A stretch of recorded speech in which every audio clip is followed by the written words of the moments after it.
On a tous un ou quelques projets sur notre calendrier que nous laissons traîner. Celui avec l'échéance qui devient inconfortablement proche, celui que vous savez que vous devriez avoir fait il y a 2 ans et qui maintenant semble beaucoup trop tard pour commencer.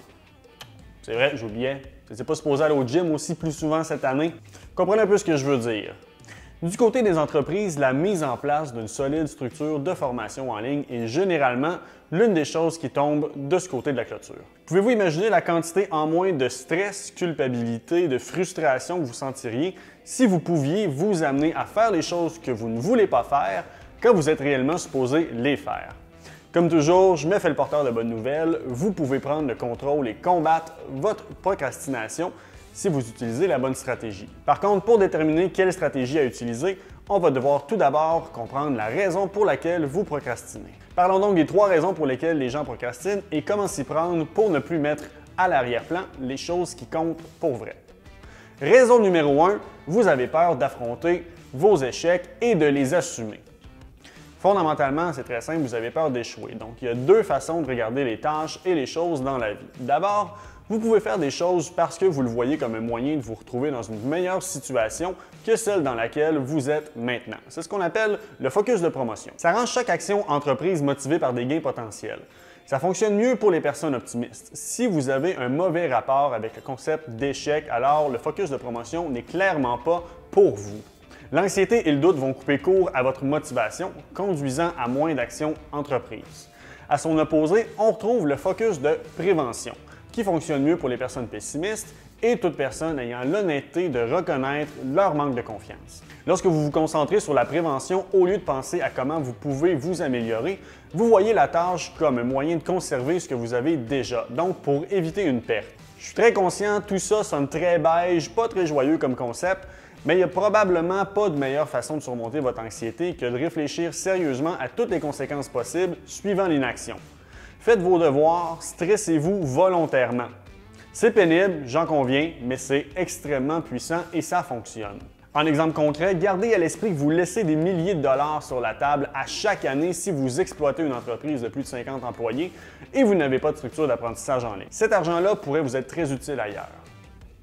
La raison numéro 2, vous mettez quelque chose de côté parce que ça ne vous tente pas de le faire tout simplement.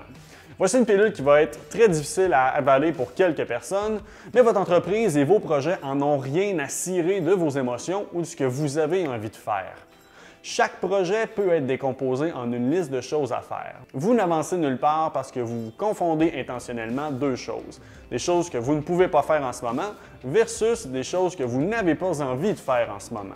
Attendre ou prendre action dans des projets selon votre niveau de motivation est l'une des pires façons de gérer votre entreprise, un projet ou à peu près n'importe quoi dans la vie. Afin de passer au-delà du réflexe psychologique, vous devez changer votre focus de place. Non plus l'avoir sur la tâche que vous redoutez, mais diriger votre empressement de voir le projet complètement être réalisé. Il est de votre responsabilité de donner à votre cerveau une raison d'être impatient d'agir. Décomposer des projets dans des tâches simples facilite la planification, je suis entièrement d'accord, mais c'est aussi une façon de saboter votre momentum dans l'action. Ça concentre votre focus désormais uniquement sur une tâche que vous tentez potentiellement d'éviter. Ne jamais perdre de vue l'objectif final réel, c'est-à-dire faire les choses. Raison numéro 3. Vous mettez quelque chose de côté parce que c'est dur, ennuyeux ou simplement désagréable. Avez-vous déjà entendu parler du concept « si alors ». Combien de fois vous est-il arrivé de dire « la prochaine fois, je vais m'obliger à commencer le projet plus tôt ». Si vous aviez la volonté de le faire, vous l'auriez déjà fait. C'est pas un secret pour personne, plusieurs dirigeants d'entreprise surestiment leur capacité de la maîtrise de soi, ce qui les conduit à répétition dans des situations qui vont les mettre à la dernière minute. Soyez intelligent et assumez le fait que votre volonté est limitée. C'est juste humain, c'est pas un défaut. L'utilisation du concept « si alors » va donc au-delà de la simple définition des règles à suivre. Il impose une structure de quand et où vous allez agir. Si on prend un exemple, si je ne crée pas mon contenu d'ici le 1er septembre, alors j'engagerai quelqu'un d'autre pour le faire. Notez-le à quelque part, noir sur blanc, il n'y a pas d'hésitation possible. Vous instaurez le cadre de votre propre jeu, vous vous imposez une redevance face à vous-même, qui vous aide à garder une vision plus large de la situation et non plus seulement en macro sur une seule tâche. Peu importe ce qui vous retient de prendre action, sachez que votre cerveau sera toujours le premier à essayer de trouver des solutions ou des excuses plutôt pour ne rien faire.